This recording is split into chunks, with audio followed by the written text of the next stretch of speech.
Welcome to the first new episode of the year with the crew from the Thirsty Mage. I'm your host, David Lloyd, and your favorite podcast is back, starting anew in 2022. But before we can look to the future, we must reflect on the past, so we'll be taking a look back at the year that was 2021. We've got most of the pillars of the pub here this episode, starting with the man looking to make his second trek up the bark of the Yggdrasil on Switch. It's Jordan Rudick. Yeah, it's funny. I mentioned I was going to start a real playthrough of Dragon Quest XI because the first one I did when it first came out was entirely in 2D, and I feel like I really missed out on a lot by playing only in 2D. Not only that, but I stopped at the first credit. So I my understanding is there's actually a lot more game left to go. But you know how it is. There's only so many hours in the day. So this, start 2022 by looking back and maybe finishing off one of those games. I have a ton of fondness for that game. So to play not even the whole thing and like a lesser version of it and still love it, I'm really stoked for the second go around here. That'll be a great notch for your finished game thread. That's all the rage on Twitter these days. Yeah, no, exactly.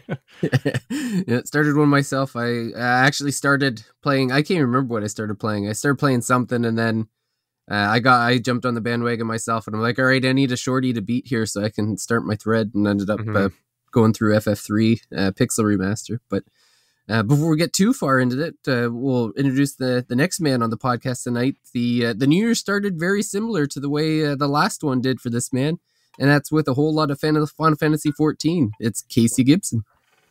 Yep. The grind continues. Although now I've hit the level cap. I'm all pretty much geared up to get into the good stuff, if you will. The raid came out a while ago, I think, but like the Savage version, which is like the real tough version, just came out last week, I think it was. So.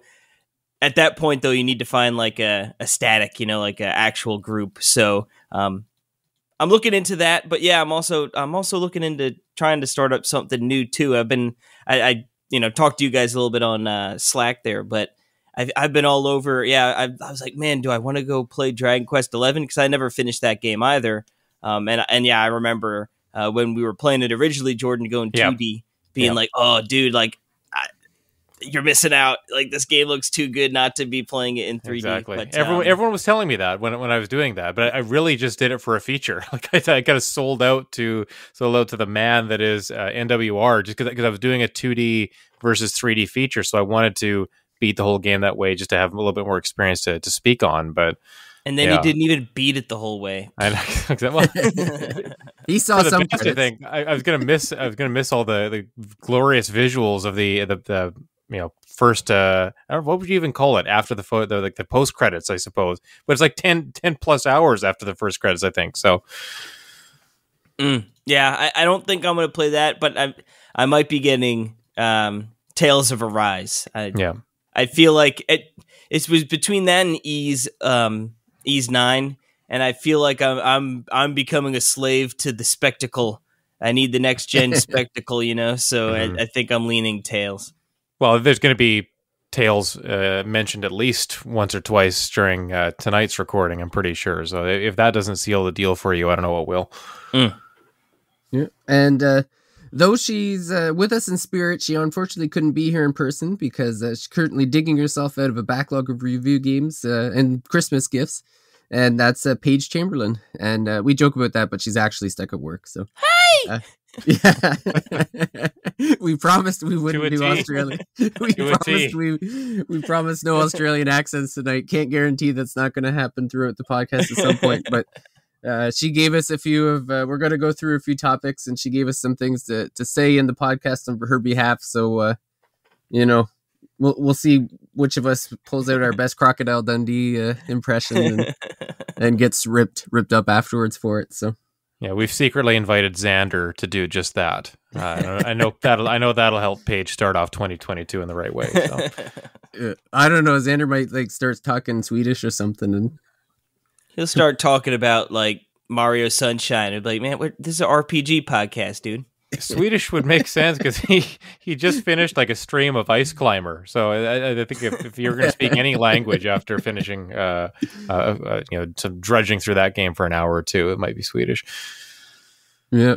Well, it's funny that you guys were all the games that we're starting off 2022 with are all like games from the past. You're talking about Dragon Quest 11 and Casey's thinking about picking up Tales of Arise. I actually started. I'm a few hours into Bravely Default 2.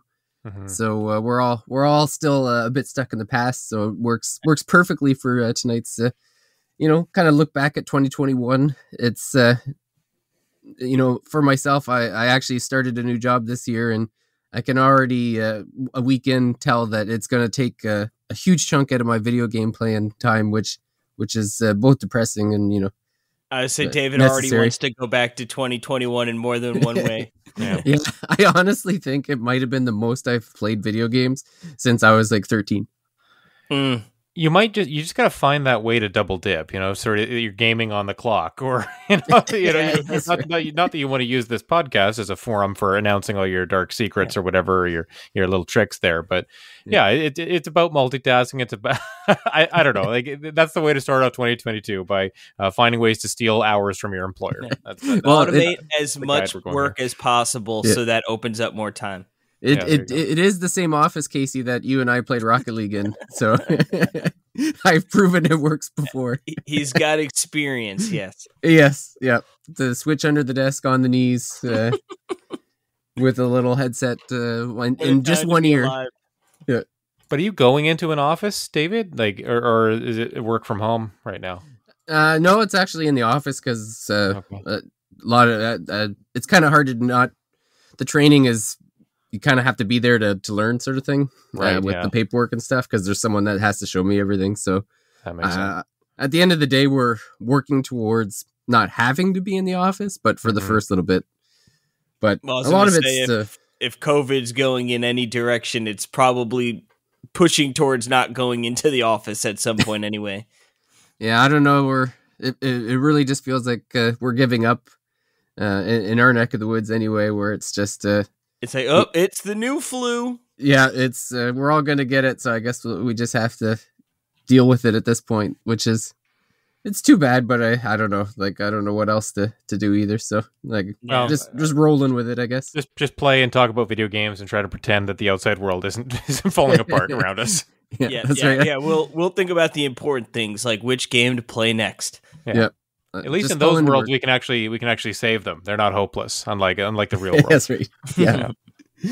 Yeah. Well, it's we did a lot of saving of a lot of worlds in 2021, and I don't know. I guess we could maybe just start off with some impressions of the year. I know a lot of our memories are probably of the latter half of 2020 because that's just the way it goes. But when I was looking at the list of stuff I played earlier in the year, there were some real bangers back then. So. Jordan, why don't you kick us off? What are your biggest memories or biggest impressions from the previous year? Yeah, it's so tough, David. Like I don't know. It wasn't like the best year. I don't think it was, hitting it out of the park every month. I think there were a lot of fun games for sure. It definitely felt like a year of going back to stuff as well. I feel like I reviewed a lot of games, but didn't play a lot of games out of my backlog or play a lot of games for pleasure. Like I think that's something that's sticking with me. I'll probably return to that idea later, but yeah, I mean, I think it's hard to say there are bad years. Like we have new consoles, the Switch is still getting good games and ports of games that I'd missed. Like, is it a good year for gaming? Yeah, I think all of the last few years since the Switch has come out have been good years for games, because the Switch is a place to revisit games you maybe only played once or never finished, or to get games from other consoles that you never owned or something like that. And then we've got a PS5 or an Xbox at home, and there's lots of good games to play there. I mean, if you're an Xbox owner, Game Pass is still a treasure trove of riches for you. If you've got a PS5, like there were some really good PS5 games that came out, or ones that maybe came out around launch that you got to this year instead. The year started off really strong for me with Yakuza Like a Dragon. I played that a couple months later than it came out, but really, really enjoyed that. That was definitely a big highlight for me. Not the favorite thing, which I'm going to talk about in a little bit, but that's definitely one that stood out. I think there were a lot of good games, but I think that it was also a year of things getting delayed until this year.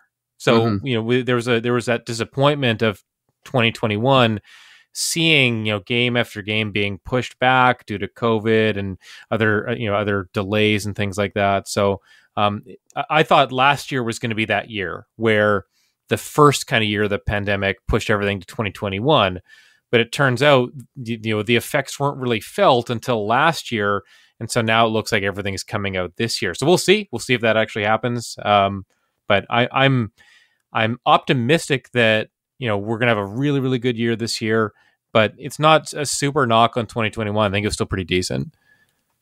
How about you, Casey? I know you had a few hundred hours of Final Fantasy 14, but I know you had a lot of fun games kind of splattered in there too. Yeah. I mean, I think it's pretty easy. Like for me, looking back at my gaming, and anyone who's listened to any episode that I've been on, obviously playing a lot of Final Fantasy. And we were just even looking at on Talk Nintendo the other day, like how many hours that is. And yeah, I mean, between the 5 expansions or including, Realm Reborn, it's like 200 to 250 hours easy. And then that's not even including, I've leveled up a bunch of different jobs and like, just messing around with different elements. So definitely big Final Fantasy here. But, I also played, I got my PS5. So that was the first time I played Final Fantasy 7, which is like one of my favorite games ever, and then there was a bunch of games like Bravely Default and stuff where like I played some of it and sort of fell off. So, for me, I think just such a big part because it really was like a long grind, and such a different grind in terms of Final Fantasy. Because I'm like with Warcraft, it'd just be more mindless gameplay. Like it was long and it was grindy. Where like Final Fantasy 14, it was grindy, but like so much story content. You know what I mean? If you skipped all like the story stuff, like you could probably get through most of that game relatively quick. I mean, it'd still be a long time, but to have all that storage, so it was like weird because I think back like, man, I didn't really play too many games, but then it's like, well, I did play 5 juicy JRPGs back to back, essentially. So for me, it just felt like, like not necessarily the new games that came out in 2021 were really that, the highlight, or sort of even the narrative of my game, right? It was more like playing a bunch of games that, had come out over the year, or years and just sort of played through them this year. Yeah, all critically acclaimed too. You played a lot of critically acclaimed games this year. Yep, yeah, with free trials. Well, not anymore. Yeah, no, you've way past that point. No, you're all in on the pan. I guess my 2021 echoes a lot of the same. Like I feel like there was a handful of great games that came out, but kind of only a handful. 2021 really was. Like, I guess I was a bit of the opposite of you, Jordan, where I kind of didn't do a whole lot of reviews this year because I kind of just leaned into playing games for pleasure, which ended up being like the entire Legends of Heroes English translated games, a lot of backlog games, games that I probably wouldn't have played on my own, like stuff like Symphony Unite. I don't think I would have played unless we were doing the podcast. Oh, and thank goodness we did. Oh. Yes, I can't believe that. Yeah, there's a lot of times with retro games, it's so often it's like, oh, this is the best ever, and then you go back, you're like, man, did this age? But that was not one of them. It's aged like wine. It's terrific. And then even games that weren't that far away, that like 13 Sentinels wasn't that old really. It was only a couple years old, but that was like a very standout game for me in 2021. So so many terrific games that I played in 2021, but only like a few of them were actually released last year. So I feel like I just before we move on to the next topic, I feel like I played a lot of 7s and 8s. Like I reviewed a lot of 7s and 8s. There wasn't a lot that was, excellent, outstanding, super, super memorable. And that's why it's hard for me to really remember, trying to go back and see some of the reviews I did from earlier in the year. Atelier Rise of 2, really, really good game, but not enough to make it, super memorable. And I don't know that the Atelier games, like, unless you're a super fan, like, I think it's hard to, see them as being super memorable. They are kind of cookie cutter in a way. Jordan was just swimming in a sea of sevens this year. Yeah. I mean, even Bravely Default 2, which I really, really liked. I think I gave it an 8 at the end. Like, and I that's probably one of the ones I do remember the most. I think it's a really, really good game. It's just there are things that that knock it, and I would still recommend it to people. But there are better RPGs on the system for sure. The tricky thing, we kind of were tiptoeing around this, is that we're all playing 20 to 40 hour JRPGs. And there's only so many of those that you can fit into a year, and like also remember that you played them. Because as soon as you've played one and then you play a couple more, it's hard to remember that first one because you've already put another 50, 60, 70 hours into 2 or 3 other games. And then you start to remember those ones a little bit more, right? Yeah. And it's also the fatigue factor too, right? I mean, after you beat like a 60-hour game, it's like, the last thing you want to do is like, all right, what next 60-hour game I got to knock off the list next? Exactly. Knock off the list next, where it's, sometimes you need to throw those roguelikes or, a nice sort of brisk platformer or something in there to sort of break up the like you said, it becomes too much, right? Like, it's just, a lot of these games are already meeting, huge casts of characters, whether, I mean, obviously just party members plus, villains plus, people in villages and this and that. And all of a sudden, now you mix like 8 different worlds and all these characters, they start to blend together. And it's like, ay. Like, I was already feeling kind of that fatigue around the holidays. Like, I told David I was playing Trails of Cold Steel 2. As I downloaded that on my PS4, it was on sale, or PS5, the PS4 version, I guess. And I played through that, and it's longer. I think it took me about 25, 28 hours in that range to finish it. I had Turbo Mod on the whole time, but by the end of it, I was skipping a lot of stuff. Like, just wanted to get through the end of it. And then I look at like the games on my shelf, like kind of new games that I've picked up recently, and I've got the Yakuza Remastered Collection.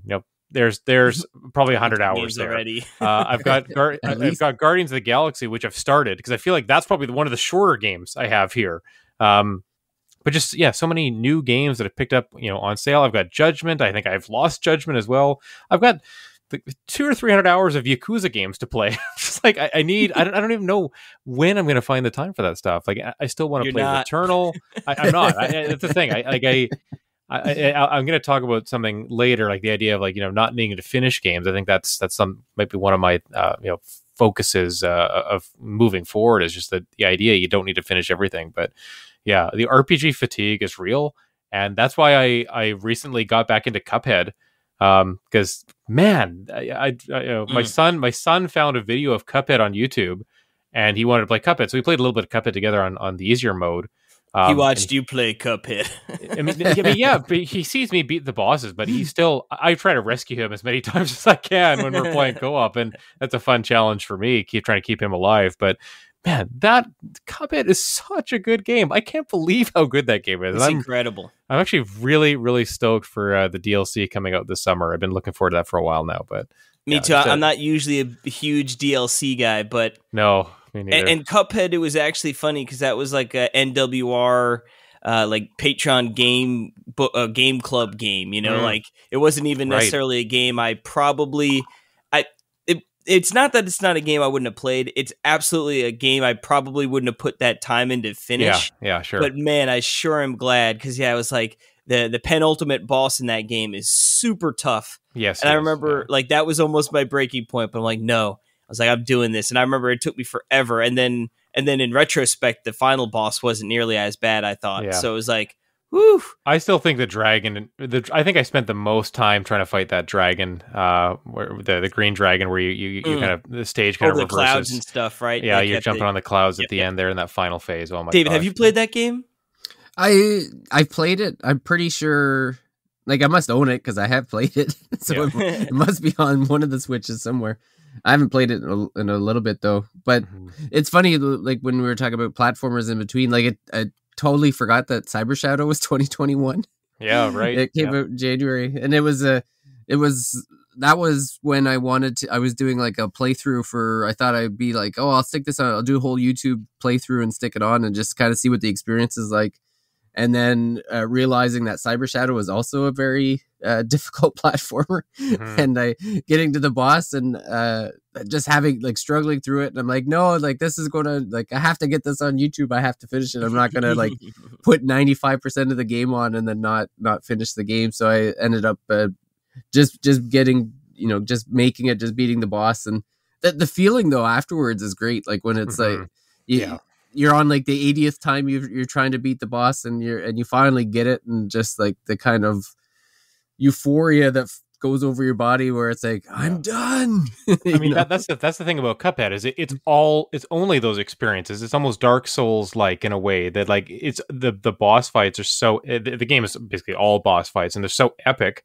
They're so well animated, and when you finally see that knockout message, it's like you can start breathing again, right? Because you stop breathing in that last 10% of the fight when you've got 1 or 2 health left, and they're in their final phase, and one just mistake. dodging everything left and right. Yeah, and one mistake it could knock you all the way back, and then it does that thing of showing you how close you were, because they don't have health meters right on the bosses, but it shows you how close you were after you die to getting there. And when your little walking man is right beside you when you're down, it really is like, oh, you lost, by the way. This is how barely you lost. David, there's another game we played like that, but I can't remember what it is.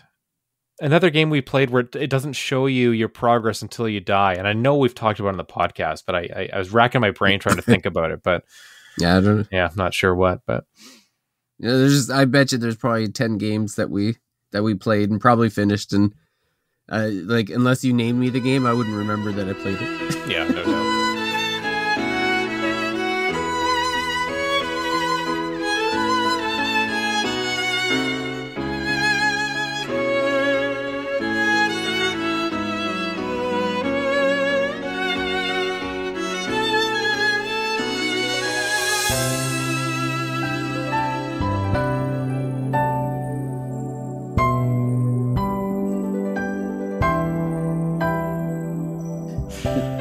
Well, instead of talking about some forgettable games, why don't we get into the things that were our favorites this year? And why don't you kick us off, Jordan, with the favorite thing you played in 2021? Yeah, so I purposely tried not to mention it earlier, and some people might guess this for my answer here, but I settled on Mass Effect Legendary Edition. I was so excited for this coming out. Mass Effect games have such a special place in my heart. And to go back to them and just see all the kind of love and care and attention to detail that went in, like, it really was almost like playing them again for the first time. Not just because of the amount of time that had passed since I did my last playthroughs of those games, but just they look and feel and play so much better now. Like it really is the absolute best version of these games. And yeah, I still don't think the third game is all that great. It's fine, it's a good game, but 1 and 2 are just incredible, especially the second game. But the changes they made to 1 to make it a lot more accessible and enjoyable and experience for all types of players, it just handles a lot better. It's definitely the game that stuck with me the most, I think, through 2021. I ended up doing the platinum trophy for each game individually. There's a collective platinum for the whole trilogy. I know. No shame. I've been going after platinums a bunch this year, but Mass Effect kind of really kicked off that journey. I didn't do the Yakuza Like a Dragon platinum, even though I'm close to it, and I might go back and do that. It's a little more grindy than I would like. But Mass Effect, I almost knew for certain I was going to do that, no matter how tough it was going to be. But it's actually very, very doable. I just think that there's so much about those games that maybe little things I'd forgotten, and kind of rediscovering those little details and character conversations. And I know I saw some interactions this way through, or this time through, that I hadn't seen before. So yeah, Mass Effect Legendary Edition, my favorite thing that I played in 2021. And maybe it speaks to 2021 a little bit, that my favorite thing I played was not a new set of games or new game. It was something that had already been come out and then just kind of remastered or re-released. But I think that's okay. Like we do a podcast like this because we are fiends for nostalgia. We want to go back and revisit games and talk about games and compare them to ones we used to play and things like that. Like, a lot of the reason we're here is because of a passion for older games. And so I think my favorite game being one that I played multiple times when it came out, and just really enjoyed that whole journey across the trilogy. I think that makes a bunch of sense. So I'm looking forward to a lot of new games in 2022, but it was fun to go back to those. It was really fun to go back to those in last year. Yeah, I played the first two with you around the same time. And one of the things that stuck out to me was just how well those games have aged, because they're kind of from an era of where, like, shooter games they age pretty badly. Like a lot of its peers, I think, like you'd never think to go back and play some of the similar kind of games, but it was surprising just how well it actually did stand up. Especially when they were RPG shooters, right? Like, they were RPGs first, and then they integrated some action components, and it certainly didn't work that well in the first game initially, but they really improved that gameplay in the first game with the Legendary Edition.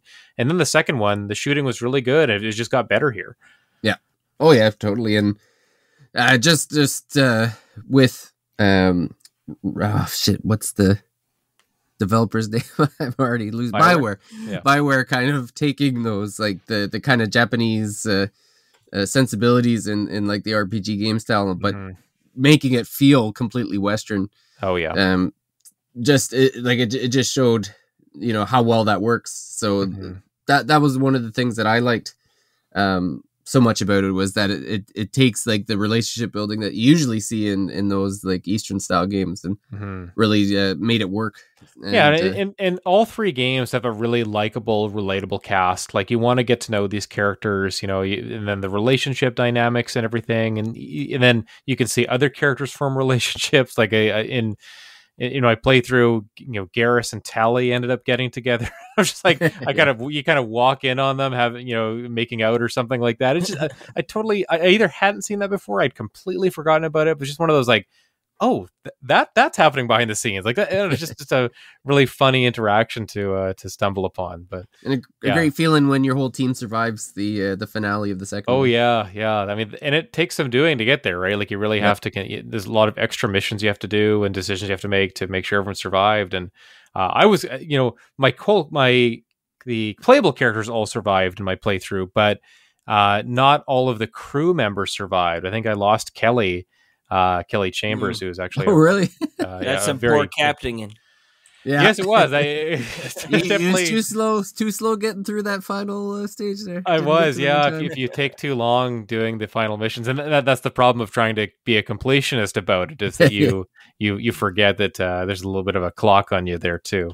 But yeah, really, really good game. Happy to have gone through it again, and I'm still thinking about it. I'm still thinking about going back and booting it up, and I think one thing that speaks to how much it was my favorite game was the fact that I had a pre-order, and it was the night before the launch, or it was a Thursday night. The game was coming out on a Friday, and I couldn't wait any longer. I'm like, I have the whole night free. I probably have like time tomorrow to play it, or I can stay up late for whatever reason.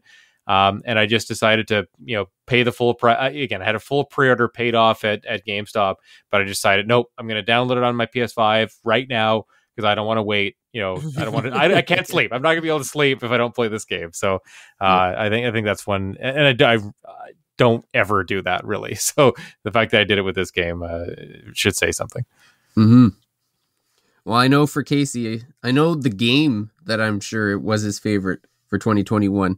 So he's going to have to narrow down the expansion, I think, for us. Well, it's funny because, favorite thing I played in 2021, I have it right now. So, to your question of which expansion, I would go Heaven's Ward would be my favorite, although they're all really, really good. Like, Endwalker and Shadowbringers are amazing. Like, Stormblood, they're all good. But it's like, honestly, I think overall, pound for pound, my most the most favorite game I played had to be Final Fantasy VII Remake. Yeah, boy. Because I was thinking about it because it was definitely not. I mean, they're really close, right? Both games are really amazing. But for me, right, sort of even to sort of piggyback off Jordan, right? It's like Final Fantasy VII, like an all-time favorite of mine forever. We've wanted a remake of that game for almost as long as it's been out, right? Like once the PS3 came out and it was like okay, or whatever, like that was, we saw that, we wanted it, and obviously that was a real tall order to be able to take that and remake it and do it right. And I think they managed to do that where it's, for me, a lot of times, right, if I got 20 minutes to play video games, like I'm not going to jump into the RPG I've been playing just because 20 minutes, right? It's like I want to at least have a good amount of time. Anytime I had a free second, like, oh, I got 10 minutes, I'm firing up Final Fantasy VII. I was like, I need to play this game more and more.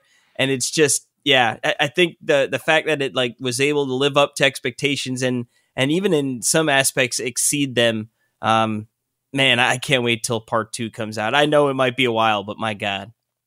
Well, it fits the spectacle that you're looking for. That, like, you got your PS5, you're looking for something that pushes it to its limits, and that fits the bill. Yeah, and then the Yuffie DLC too, played that, right? Great. And man, that was fun, but that looked unbelievable. Like playing that, especially like in that final battle with, I can't remember the character's name there, but with the voice of Reen there, who you get into that big battle and he's like sucking the enemies like into his, like, sucking their life essence and out, and there's the lights everywhere, like going through that whole thing with like just an incredible experience. Like it just shows you like how powerful and how beautiful it can look. It's just crazy. Yeah, no, part 2 is going to be so good. Like I can't wait to see it. And Final Fantasy 16 also, like, wasn't the DLC only playable on PS5? Is that right? I don't know for sure. Or not available on PS4 right away. I don't remember. They did a funky. No, definitely not on PS4. It, right? Yeah, it was definitely like, because it was definitely. I just can't remember if it was available on PC or not, but it definitely isn't available for PS4. Like it was too. Didn't remake just come to PC? Like that's a very recent thing, right? Yes, very right. Very Oh, you're right. Okay, then it was a PS5 exclusive. The DLC, the Yuffie was exclusive. There was this weird thing too with the way, because at the same, when the DLC came out, there was also the 4K patch for the original game. That's right. And there was like some weirdness behind, like, if you own the original game or if you're buying the new game, and then there was like intermission and intergrade, like. Different the upgrade cost or the upgrade path was kind of funky too. Like it was just kind of messy, right? Yeah, sounds about right. Yeah, but yeah, for me, this is going to come as no surprise to anyone. But Trails of the Sky, Legends of Heroes, like playing through everyone. That's definitely my favorite thing. So and. It's funny to be, so in 2021, turned 39. So played a lot of video games in my day. Had my favorite games like from, I think, when I was like 14 or 15, whenever Final Fantasy VIII came out, and or just at Final Fantasies in general. Those old games, always my favorite. And to have those overtaken by games at my age, I just think is unbelievable to me. Like you hold on to games for so long, but then to have these games that they're from like 2010, so it's not even like they're new games that are overtaking it. They're just games I never knew existed, and then all of a sudden they're like, man, these games are incredible. Like I could play these like 10 times over. Imagine if you lived and grew up in Japan. Like I don't even know how you deal with that. That the number of games that would have been our favorites and that we would have probably played, but also games we would have missed out on because just so many more games to play in the genre, right? Well, it's almost enough to make you want to learn the language just to make sure. I know you're this close, David. It's like if you get sent home to work from home or you get shut in for a few months again, you might have to take up Japanese, I think. Yeah. Last thing you need is to unlock even more games to play. Exactly. Yeah, that's right. Yeah. I want to like find some kind of like, back in the day when they used to have those you throw your Walkman on when you go to sleep so that you learn a new language while you're sleeping. Like, yep. I need one of those. That's what we need in 2022 is something that'll teach me while I'm sleeping. I think the only way that would actually work is if you did have a genuine Sony Walkman and a cassette tape to play it on. That's the only way you're actually going to learn the language. The Walkman. Without any effort to it. But because I've talked of Legends of Heroes pretty much every episode, the one non-Legends of Heroes game that I'll call my favorite this year, again, wasn't a 2021 release, and this was 13 Sentinels. This was a game, when we talk about fatigue, I don't know if I slept much in the 5 days that it took me to beat this game, because I think I was playing 6 to 8 hours a day from like... It's your full-time job. It was a full-time job. I think I was starting at 9 and going to bed at like 3. Like, it was just... I love when a game gets its hooks in you like that, though, where it's like you literally can't put it down. Yeah, I just I didn't sleep last night. Why do I need to sleep this night? Why do I need to sleep 3 days in a row? Like, let's just keep this going. I'm a vampire. You hit a point. You hit a point in the game where you feel close to the end. Whether you are or not, you feel like you're getting close to the end. You're like, oh, it's only a couple more hours. It's only 10 more hours. Well, and the way it's set up is where you have to go so far with one character to unlock another character, like to keep going in theirs. That's right. So that was usually what would happen to me is I would like play one character for a while, and I'd be super invested in their story, and then I'd be at the cutoff point, and then I'd be like, okay, what do I need to do to get more? Because I'm not going to bed until I find out more about this character or that character. So then I'd have to like start 3 other characters and get them to certain percentages and then go back to mine. And I'm like, well, okay, I did all those. I'm not going to bed till I get the thing I wanted. Mm-hmm. So then I play some more, and then it'd be like 2:30 by the time I actually get upstairs. So, but I couldn't, like, it was funny to like, I think I ended up putting 30 something hours into it. And yeah, it was in the span of like 5 days. I think I got it on a Monday and I was done Friday night, and I couldn't believe it. Like, it was crazy. When it comes to negotiating, when you got to negotiate your new contract with your this new position you've got, you got to put in like, I need a separate block of time. I need approved leave to be able to finish a game in 30 hours across 4 or 5 days. That you have to work that into your new deal. Depending on the release of that week, I might not show up to work. That's right. It's like, okay, we've got to talk about my vacation. So let me check the release dates of this game, and we'll figure that out. Can I take mental health days to finish video games? Is that allowed? I'm going to be completely distracted until I finish this. So I think it's in both our interests that you let me do this. But maybe we'll just finish up this topic with Paige's favorite games, and to no surprise, it's accent. Yeah. Oh, no, yeah. Good day, mate.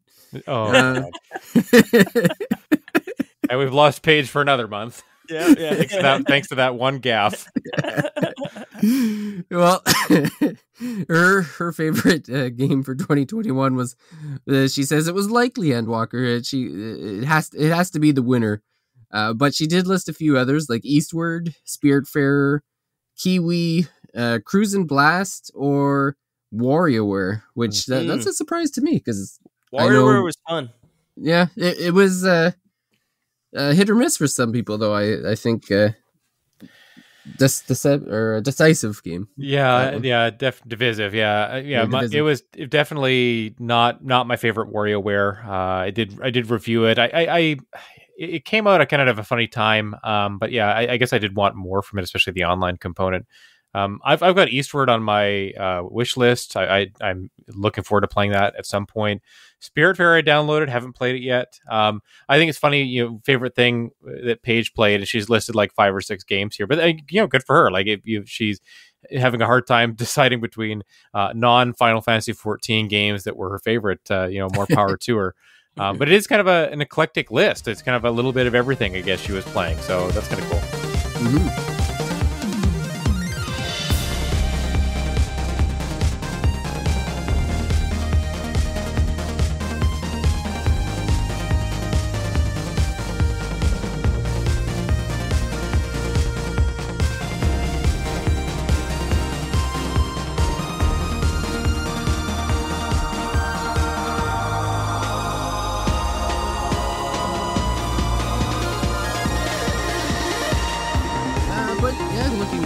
so with some other things from 2021, I think one of the neat things is I feel like there were a lot of surprises last year, especially with like playing some games that we probably wouldn't have played, or trying to branch out a little bit. And the other surprise I know for Jordan was the thing that he had purchased like 8 years ago. Felt like that. Yeah. Finally shipped too, and it just made it under the wire to be in our 2021 podcast. Yeah, so this is Dave is referring to the Analog Pocket, which wouldn't have been such a problem, except like when you pre-ordered the initial release of it, you had to pay everything up front. And because it was US dollars and not cheap, it was felt like $400. I bought the dock and the case and everything with it. And it was a lot of money to just kind of have tied up without knowing when you're actually going to get the device in your hands. So the Pocket actually shipping quickly. I think they knew how much everyone had been waiting for it, and where everyone was eager to get it. So yeah, it shipped in like within 3 or 4 days or so. They did some kind of FedEx rushed shipping, and even to Canada it came really fast too. So I was extra surprised about that. But that's kind of a joking surprise of 2021. I think a more serious one would be me kind of coming back to Tales of Arise. I thought like after I'd kind of put it down, I wouldn't go back to it. Again, we have so many games to play. I'm reviewing so many games on the side as well. And there just isn't a lot of time to come back to something that I decided I wasn't super into. And this is after kind of putting down Tales of Vesperia once or twice as well. And maybe me just thinking, the Tales games might not be Jordan type games. But I was pleasantly wrong about that, I guess, and came back to Tales of Arise after finishing. So I finished the first area, basically the fire area, and just maybe kind of got sick of it's a little bit slow at the beginning. You only have so many characters in your party, and it did feel a little bit challenging and repetitive at the same time. But once you push through that, man, you are definitely rewarded. And ended up playing through to the end, and then going for the platinum with this game as well. Another very achievable platinum trophy too. But yeah, Tales of Arise is gorgeous. It's the first RPG really that's showing off what the PlayStation 5 can do. So that was a really cool part of picking it back up and playing it again. But yeah, I think I was mostly just surprised in myself that that I decided I thought that I would just move on to something else and maybe not pick it back up at all and just trade it in. I think it was pretty close, but I'm very happy that I didn't do that route, that I did pick it up again and push through what is a slower beginning of the game. And yeah, again, you're thoroughly rewarded when the world opens up and you go to the new areas and meet new characters, and it's a wonderful cast, just a gorgeous game, and I think the combat, as your party grows, the combat just becomes so layered and fun. So, it was a big surprise to me that I went back and just finished the whole thing and loved it. Yeah, I had an identical experience. Like I got through the first chapter and thought like, yeah, I'm having fun, and then the second chapter was almost exactly the same as the first chapter, and I was like, kind of getting tired of this. And then I was kind of I don't think anything was coming out, so it was like, okay, well, there's really nothing else, so maybe I'll just push on and see what happens. And then it was the third area where you get the last two characters, and the formula is like turned on its head, kind of like it's not exactly. It becomes way more complex. Like the story feels kind of basic, kind of cliche, like very tropey. But then you get the third area, and all of a sudden, like mysteries start coming out, and it's like, oh, okay, like now we're getting somewhere, and you get characters that are arguably the two more or most interesting characters in the game arrive in the third one too, and then having that party dynamic for the rest of the game, like it's this weird hump. It's just like this funny little hump about 10 to 15 hours or so. Like once you get past that, it's all kind of uphill from there. So yeah, it's a good game. One of those games where if you did fall off at that point, then I feel bad because it's like, no, you missed all the good stuff. Like, Yeah, it's kind of reminds me of people with Xenoblade Chronicles 2. Like so many people dropped off so like early in that game because they it wasn't for them. But then the game is like completely different after like hour 30. Like it just completely opens up after that. So very you just gotta play 30 hours, then it gets real good. I mean it's almost a meme, right? Saying that like, oh, it's so good after hour 30, and the problem is if a game is 100 hours, like 80 to 100 hours, and you got to play more than 20 or 30% to get to the good stuff. Yeah, that kind of makes sense. I don't think that's super ridiculous. And that again, that's just part of RPGs. If you're a fan of RPGs, they are longer. They don't always start off with a bang, but often you are rewarded by investing time in these games, coming back or being patient with them. And you find that once you hit that sweet spot, and it's just this awesome ride to the end. And Xenoblade 2 is definitely like that, and Tales of Arise is absolutely like that as well. And we've played lots of games like that where they don't start the best. It's funny, Casey, you brought up Final Fantasy VII earlier, the original, and it's supposed to remake to an extent as well. Those games, literally start off with a bang, with Cloud and Barrett going to blow up a reactor, and it's such a fantastic opening. It's one of those few games where it starts off really strong, and then there is kind of a dip in Midgar. And then it picks back up again once you leave Midgar. At least that's how I would see it. But there are RPGs as well where it is kind of a down swing at the beginning as characters and world and lore gets established. Maybe it's a little bit of an introduction to combat and things like that, and that can be dry. But once you get through it, man, like it's awesome. So. Well, and your biggest surprise for 2021, Casey, I don't believe this is a super long game. No. So I was trying to, because honestly, so my biggest surprise is Resident Evil Village. And honestly, was one of my favorite games of the year. And I sort of, this is an RPG podcast, so it was easy to go, all right, my favorite thing, I'm going to pick an RPG. But when it comes down to my overall game of the year, like I haven't even thought, or hashed it out yet, but Resident Evil Village is going to be in the conversation. I love Resident Evil, so it wasn't a surprise that it was going to be a good game, but I was just surprised at how amazing it was. It really did either of you play this? I feel like Jordan did. I didn't actually. I was very interested in it, but yeah, I haven't played a Resident Evil really since 4. I dabbled in 5 and never played 6 or 7. Did you like 4? Oh, 5. I'm obsessed with 4. It's one of the greatest games of all time. I would say it's like got the same spirit as Resident Evil 4, but it's, to me, I'm trying to beat around the bush without spoiling. Or I get it. Too particular. But essentially, to me, this feels like almost like a spiritual successor to 4. In the sense that it's got more. I would say it's more scary. It's got more freaky, scary parts than 4 did, because I feel like 4 really leans into the action. There's still definitely horror elements. This one, it starts out really along the lines of more horror. You're still being conservative, and it builds its way up to be a little bit more actiony, but still keeps a more scary and uneasy feeling, I guess, throughout most of it. So it's like, honestly, I mean, it's one of the best Resident Evil games. I would say, like, if you have any interest in Resident Evil at all, this is like the easiest recommendation ever. Yeah. Now I will say it is a continuation of 7 in terms of story, like the character, right?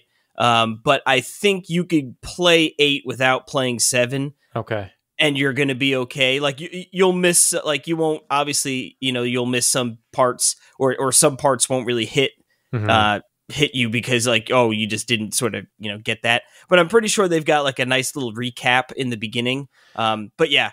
And I wouldn't say ever really play Resident Evil games for the story. Like, I think the story is fine, but like it's much more about like the atmosphere, the gameplay, and the puzzles and things like that. Yeah. Okay. Yeah. Then this game nails it, because like that's good.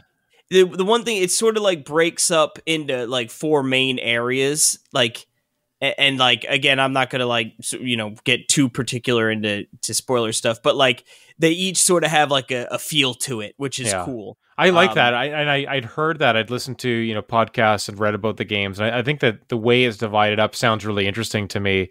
Almost like a choose your own adventure type, or just having the segregation of the area sounds neat to me.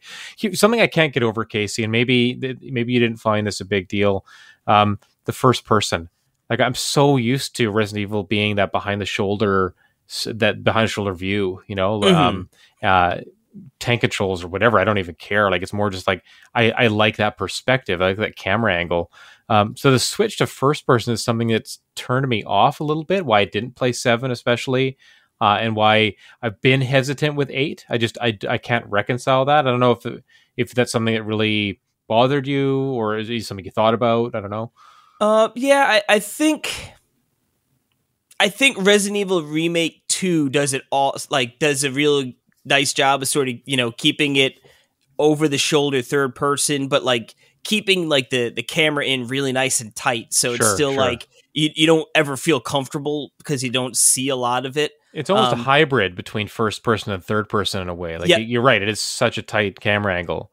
Yeah, and it like you can never get comfortable. No. Yeah, I think it's a little different, being in first person, but once you just start playing, I don't know, it didn't linger with me like where I was like constantly thinking about like, oh man, I really wish I was in third person or something. Yeah, I get you. But yeah, this game looks super good. The sound design is like amazing.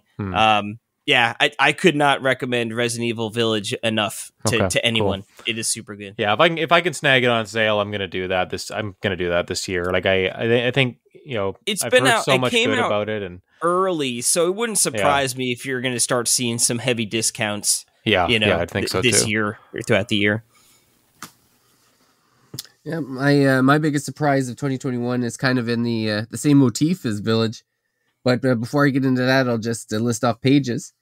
And I don't know if any of you guys have played this one. So her biggest surprise was that there was I believe this was a remaster of Super Monkey Ball Banana Mania. Or being re-released anyway. Yeah, I forget if it's... I'm going to look. I know it's a re-release. I don't know if it's like a combination of games. Or if it's just a remake of the one. Let me see if I can figure it out. But I did not play it. But I have played Monkey Ball in the past. Yeah, so have I. I played at least one or two of them on GameCube, I believe. But that was a long time ago. Okay, it is a remake of the first 3 console entries in the Super Monkey Ball series. So you've got a ton of content, I'm assuming, because I remember those games having lots and lots of puzzles. Mm-hmm.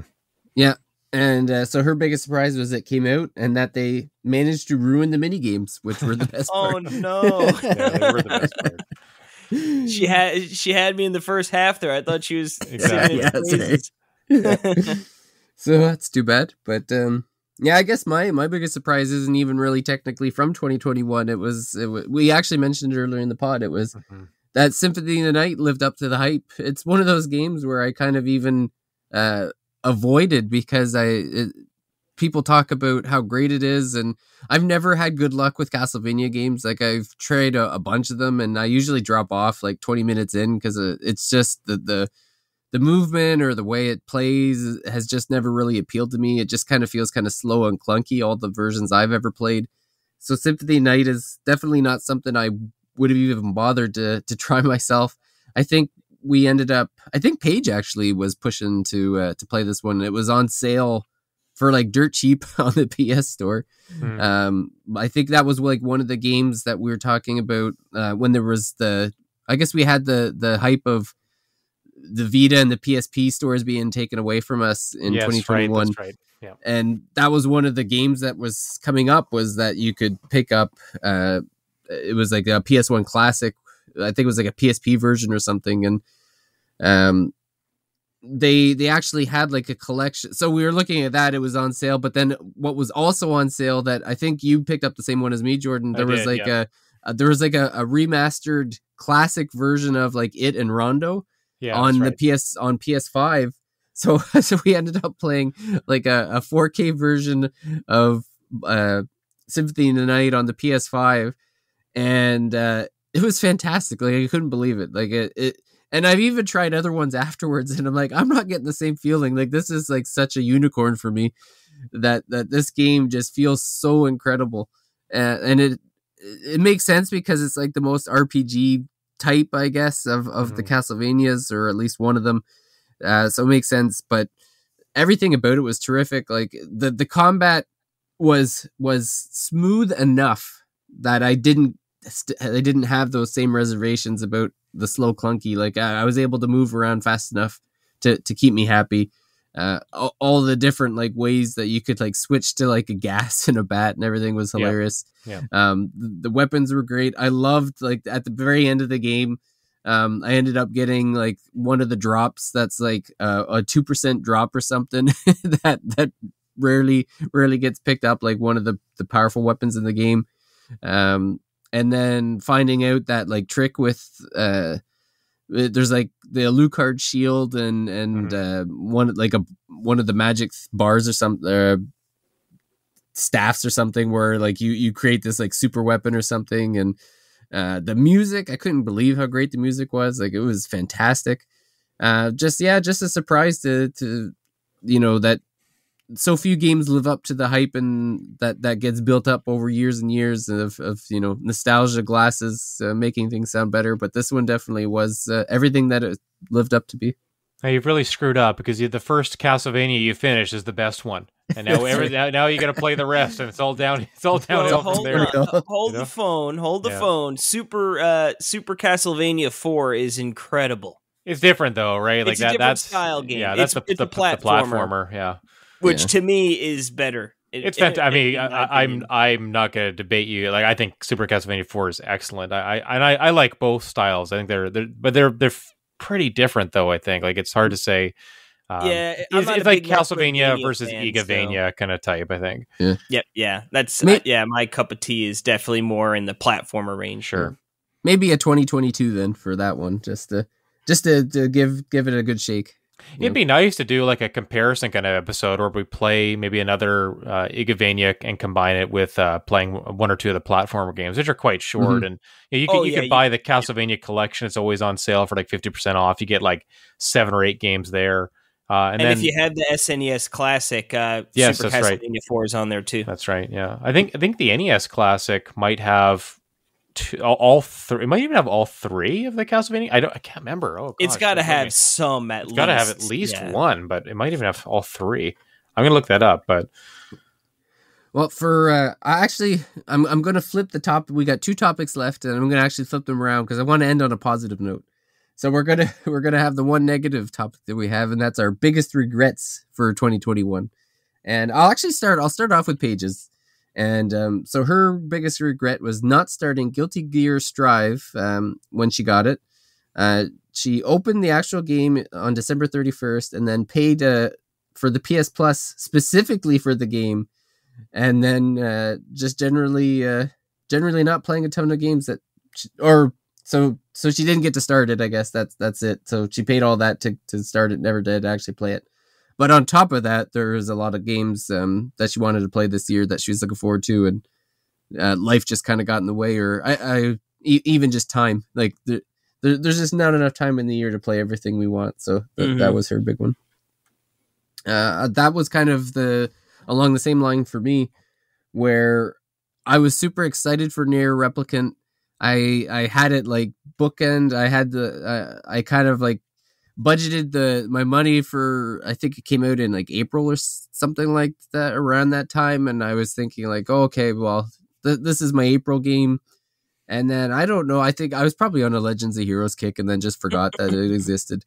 But sounds about right. Whatever happened, I forgot. The release date just blew by, and I didn't even feel like it was talked about a whole lot when it came out, so it kind of just fell off my radar. And then the luge of games just kept on going the rest of the year, and I just never got around to getting back to it. You have it now, though, right? You got a copy? No, of it? No, I'm just waiting for a sale now. I'll probably pick it up next. Because I did get it for Christmas, so I'm waiting for you to start it, because that's one of the ones I meant to mention earlier that it's got kind of sitting in the backlog. Like I've got all my newer like PS5, PS4 games just sitting out like they're literally underneath my TV, like right beside my console. I'm just ready. I'm like going to go through. I'm going to open a new one. Every time I finish a PS5 game, I'm going to instantly throw a new one in there just to motivate me to keep going through them. But I'll hold off until you pick it up and we can do an episode on it later this year, maybe. Sure. Yeah, Square pretty much does like a monthly or bi-monthly sale, so I'm sure it won't be too long. Sale for sure soon. Yeah. I guess I'll do mine next. So my biggest regret of 2021, I did think about this because I was pretty happy with a lot of stuff that happened last year, at least personally. And I think for me, I don't think I had a great balance between reviewing games and playing games just for pleasure, and just kind of like not having to make content out of them. I think that's something I'm maybe still struggling with a little bit too. Is this idea that if I play a video game, I need to talk about it everywhere so that people hear my thoughts on it. And it turns video game playing into like a production, or a job. And sure. That's not sure. Yeah. All of those things. And it's kind of just checking off boxes at that point. And I don't want, my favorite hobby to be that. I want it to be something that is always, I'm enjoying it. And if I can or do, or I am making content about it, that's fine. That's part of it. But I want to separate that from just playing games because I want to play them. And I don't have to do anything with it. I'm just playing it for the experience. And that'll tie into, I guess it also ties into, I guess my biggest accomplishment, but I'll talk about that later too.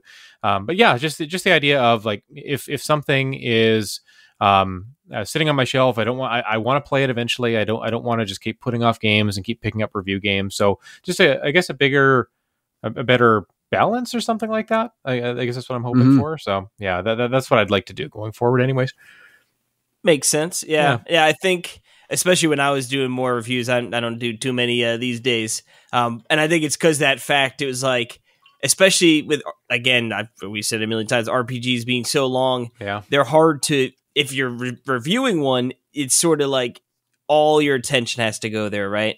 And if you're not reviewing one and you're reviewing other games, then it's just like, oh, now I don't have the time to put in. and then I feel like it's like, oh, I've been playing this game for like a month now and I've barely, made any progress because other things cropped up. But I think for me personally, biggest regret is just sort of, I guess, the diversity of the games, where like I know, Final Fantasy took up a huge chunk of the year, which again, I don't regret playing that. I loved every second of it. But it did sort of close some doors on games. Yeah. Like I still haven't played Nier Automata, and I really want to play that game. Ys, like all these games that have come out that are like, when Tales of Arise came out, I was like, oh, that looks pretty cool. But, I'm like knee deep into, the main story quest of, whatever expansion I was at that point, so it's like, which was also good, saved me a bunch of money. But I'd like to play more games, and knock off some classics that are on the backlog there too. But I also sort of feel like that's my every year, right? It's sort of like, all right, I want to play more games, and then it just doesn't always come to fruition. But I just say sort of spread out. Like I said, I played a ton of Final Fantasy this year, which isn't a bad thing. But I know there's just so many other great games to be had as well. My actual biggest regret is Casey playing too many MMOs. That's my biggest regret. Is that I let him play too many MMOs. I didn't talk him down off the ledge. The friends don't let friends play MMOs. Exactly. Yeah. Exactly. I blame Square Enix when they put the PS5 version of Final Fantasy 14. That was what did it. They made it too easy, and they knew it too. Yeah. Because I was like, oh, it's going to look awesome on my PS5, and then I was like, man, I need a keyboard and mouse for this game. I'm getting it on my PC. Yeah.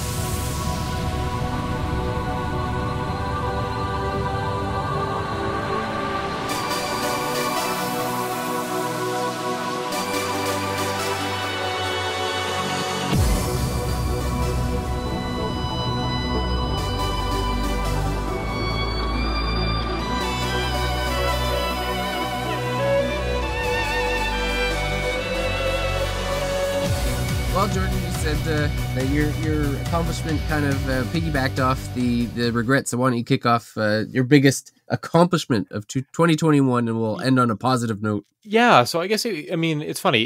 It was still a form of content, but it was something. I guess it was more personally fulfilling. Reviews are kind of like you do it, you get to play the game, it's fun, but it's not always like the most fulfilling to your soul or something like that, or just it doesn't get all your creativity out there because you still have to kind of check boxes about what you're talking about. There are certain types of writing and creative endeavors you can do that are just more satisfying, more enjoyable. They at the end of the day, you look at what's finished, the finished product, and you're more, you just more fulfilled by it, I guess. So for me, it was kind of the really pushing forward with the Timeless Game series. And I don't know if I've said this to everybody. I think some people do know that I'm doing this, but I'm in the process of turning the Timeless Game series into a book. I don't know what form that book is going to take exactly, whether it's going to be a published book or a digital book or something, or if it's going to be available everywhere on Amazon or what. I'm still kind of tinkering out with those decisions, but I've almost written the whole thing. I'm just kind of doing some editing. I'm working on like an epilogue and introduction, those kind of sections to bookend the eventual book that becomes. But yeah, it's kind of an extension of the Timeless Game series I've been working on. I went back and I've kind of rewritten all of those articles, made them into chapters, extended them, added more personal anecdotes. I've added more games that I haven't talked about anywhere yet. So there's kind of extra chapters in the book about some games I haven't mentioned anywhere. I was excited to for that to be this big creative project I was working on in 2021. And it's close to the finish line.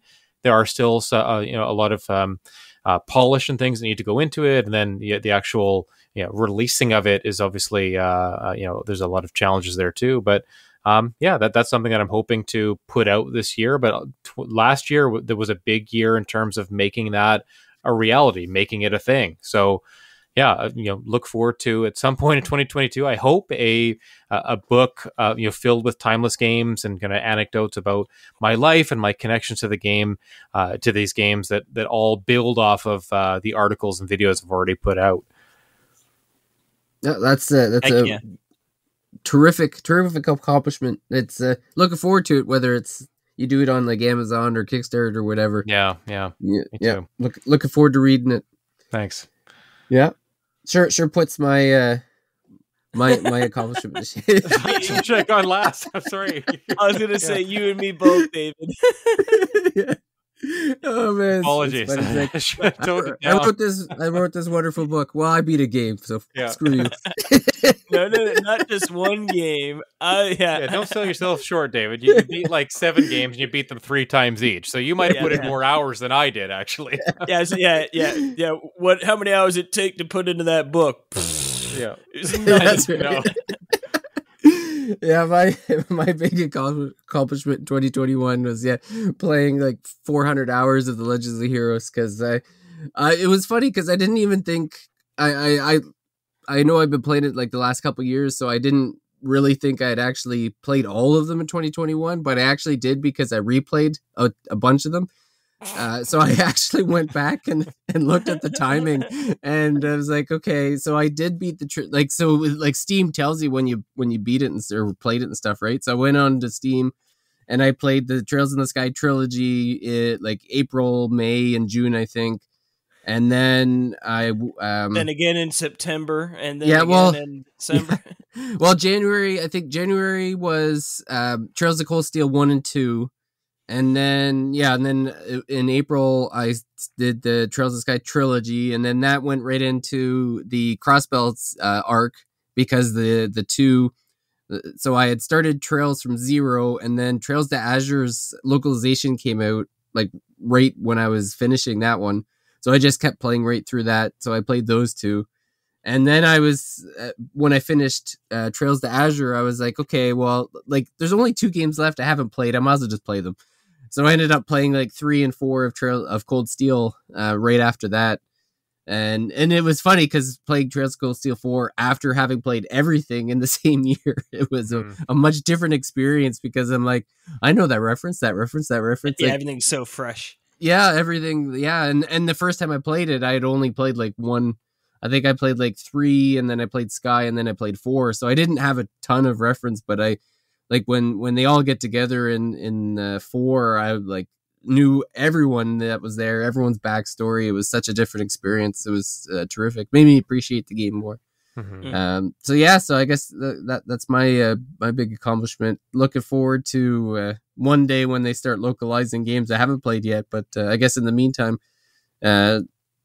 well, I mean, the year just started, so my 2022 accomplishment might be the same next year, that I played all the Legends of Heroes games again. Yeah, well, you just make it an annual thing. That's right. You better be, and then it's your biggest accomplishment every year is that you keep doing it. Yeah, I just keep, After the 5th year, my biggest accomplishment is that every year for the last 5 years. And then after you announce that in the podcast, I'll announce, okay, so I've turned my book into a movie.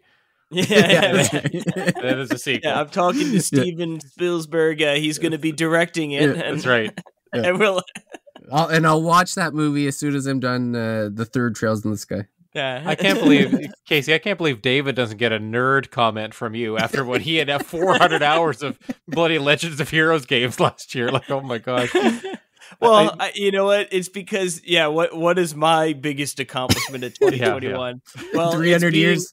300 hours FF14. Yeah, spending my probably close to, probably as much, if not more hours than David put in. But Final Fantasy 14, the main story quest for Realm Reborn, Heaven's Ward, Stormblood, Shadowbringers, and Endwalker.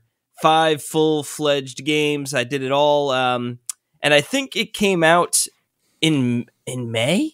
I want to say it was around May-ish. Yeah, it was mid-year. It was definitely mid-year when we started playing.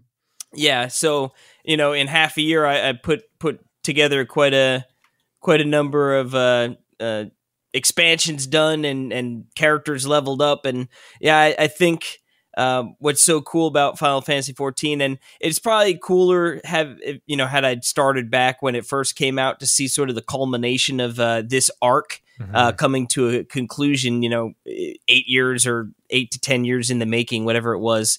Obviously for me it was condensed down into a half a year, but you connect with so many of the characters and they develop over the time that you play, and there is so much going on that you meet a character in one of the early expansions, and then 2-3 expansions down the line they're like, hey, you remember me? And then all of a sudden it's like, yeah, you helped me out on like a what seemingly meaningless side quest, and now I'm not like a major, one of the, major cast characters, but, a pretty big point in the plot. So they did a lot of cool stuff to sort of, hey, here's something, and we're going to use this years later, and sort of cool in that sense. But it was pretty cool to beat all, like I said, that the 5 expansions, get my character up, and now start doing some raids and other stuff. So I have a feel. My 2022 gaming accomplishment will be hopefully beating all the raids at the highest level, but we'll see how that goes. Yeah, we got pretty similar goals heading into 2022 with from our 2021. I think we might have to ask Jordan to stop coming on. He's showing us up, like. I'll just stop. I'm gonna stop writing. I'm gonna stop writing. I'm gonna stop. Well, it's better time to join Final Fantasy 14 than now. Then if you don't want to write and you don't want to finish other games, then Final Fantasy 14's for you, Jordan. I'll be honest. I can even call that it's not my biggest regret, but I do regret it. I regret not. I wish I had time to join you guys. I think it'd be a ton of fun to play together and go through all this. Join awesome me. content. Dave fell off the wagon. Oh, sorry. But everyone on Twitter, every day I open up Twitter, people are still talking about this game, or they're showing images or videos they've captured of their characters or whatever. It's just such a phenomenon, and I wish I could be a part of it. I wish I had a life or a lifestyle or a schedule that no. It's a lifestyle choice. You wished you had no life. Yeah, that's what you're looking for. I mean, the closest I came to having that kind of situation, I guess, was when I was playing League of Legends. When I was playing League of Legends, I was only playing that game, for hundreds. I think I've played over 1,000 hours of that game. And it was like that. Like it was everything that I was kind of thinking about, talking about, sharing. All my friends were playing like that. That was our game. And it feels like that way with people who are into FF14 in a way, like it's just, that's the game you play. Like that's it's not, you're not gaming isn't your hobby. Final Fantasy 14 is your hobby. Like that's the thing you do, Yep. Yeah. And like back in the day, it was like, you just played WoW, you know what I mean? Like that's just same thing. And what I would say is cool with an MMO versus, say, League of Legends, right? Yeah. League, obviously, you're improving your skill, but every game resets. And obviously, right, you pick your different heroes, there's different strats, all that. But, like, imagine pouring all of those hours into one or two characters and then building them up and getting all that armor, getting all those achievements, doing all those cool, fun extra things, and then just making progress on one character, and being able to see that is pretty cool. Yeah. No, definitely. Like you have that kind of tangible evidence of all the effort you've made, right? With so many other games, you play them, you finish them, they're done. Hopefully you remember them. A lot of them you probably won't, or you have to go back and see what you thought about it, But FF14, like every time you log in, you see all the energy, all the time and effort you've put into the game. It's all right there. Yep. Yeah. And that's why I think, like, for MMO people, like, oh, why don't they make a World of Warcraft 2, But it's because there are so many people that have, at this point, have been playing for 15 plus years that literally, probably years of actual logged in gameplay. Like, it's not measured in hours, it's measured in years, So like to have all of those memories and things tied to that one character would be like really tough for someone to sort of give up, So here's my question. Final Fantasy 11 was an MMO. Final Fantasy 14 was an MMO. Is Final Fantasy 17 going to be an MMO? I don't think so. No, I think if Final Fantasy 11 had made it, it would still just be the only MMO. Like, I don't think Final Fantasy 11 was the same. I think what happened was World of Warcraft came out, and then Final Fantasy 14 kind of learned from that. Yeah. Like it's a much different game. And now I think they're just going to ride out Final Fantasy 14. Isn't it the end of the story content, or are they doing more expansions? More expansion. So this is like I believe it's called the Hydaelyn Arc. Okay. And that comes to a conclusion, but no, there will be a next expansion. Okay. Gotcha. And honestly, at this point, I could see, like, obviously, if player base starts dwindling, I'm sure they're like, oh, we'll start a new, MMO down the road or something. But I think right now with the state of Blizzard and World of Warcraft, I mean, aside from all the allegation, or not even allegations, all the crap going on over there, like World of Warcraft is just in a bad spot. You know what I mean? Where like Final Fantasy is like kicking butt. So unless if all of a sudden something changes and like they lose a bunch of people, I think they're going to ride 14 for as long as she goes. Because don't rock the boat. Yeah. Don't rock that boat. This has got to be the highest player count they've ever been to. You know what I mean? And hopefully it'll only keep growing. Well, I hope that's the case, because then I can hope and pray that Final Fantasy 17 goes back to like a standard turn-based 2D pixel kind of RPG. 2D Octopath crap. Yeah, okay, please don't. Everyone is so excited about HD 2D. Get behind it. Dragon Quest 3. Oh no, I love the graphics. I love the visual art style, but they just got to apply it to a good game for once, and then I can be on board. I was going to. Go ahead, David. I was gonna say, before we wrap it up, though, I know that Paige was bashful in this topic. She didn't give me anything to work on, but she's not getting. We're not gonna finish the episode without praising her accomplishment. So I'll fall on the sword for this one. I'll talk about what I think might have been like she did a lot in 2021. Mm-hmm. Like she joined RPG Site and is now contributing a lot. Like one of the recent things she did the Eastward review for them. I know she's done other reviews. She just recently did an interview with Yoko Taro and a couple other people for Voice of Cards interview. So she's doing lots of content for RPG Site. Has her own YouTube channel that she's constantly updating. Does a lot on Twitch. She got married. got married. Yes. Yeah, she's had a productive year. And still has time to come talk with us knuckleheads about RPGs. So I think she has I'll say, Jordan, she finds time to play Final Fantasy 14. I'm ready to announce my biggest regret of 2022, that we've talked about MMOs for 15 minutes.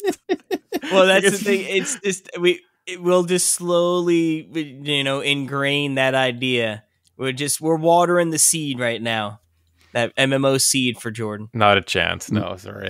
There are some things that will just never happen, and I'm sure it would be Paige's biggest accomplishment of 2022 is if she got me into FF14. Got Jordan on board. But, yeah. Well, I'm gonna give her her biggest regret. I'm gonna hit the Australian thing again. I'm like, crikey! Oh gosh. That you saying that is her biggest regret somehow. Right. Yeah. I think her biggest regret was when Xander came on the podcast and was asking her questions about whether Australia is backwards or. I think he asked if they the celebrate Christmas. There's something to do with Christmas and summer. Yeah. The Christmas and season questions were the best ones for sure. Yeah, well, I think we've reminisced about 2021 for good till here, and we're all set. We're ready to go for 2022 with the big year coming up. I know. So I think we talked a little bit about what we're playing. Like I joked about playing through the Legends of Heroes, but I'm actually going back to my original fan favorite of Final Fantasies. So I finished FF3 recently, and after Bravely Default, I'll probably head back for FF4 Pixel Remaster. Why don't you just wait till they come to other consoles? They're coming to consoles this year. I'm waiting for my beer. I'm gonna drink. I'm gonna be drinking BC beer and playing Final Fantasy VI on my Steam. With me about things you know nothing about. That is almost my lock of the year. That the Pixel remasters are coming to consoles this year. You mean the games that weren't made for a controller? Yeah, that's right. Exactly. The big old warning that comes up that goes, we see you're playing with a controller, but this game was not designed to be played with one. But yeah, give it a shot.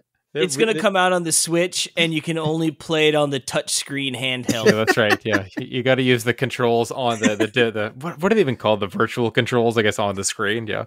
Well, oh my gosh! I said with Final Fantasy 1, the Pixel remaster, you could click on the screen, sort of like it felt like Fire Emblem, where it was like grid based, and you click on it and like the little arrow, and they walk the path, But yeah, still no substitute for good old fashioned control. Absolutely not. No.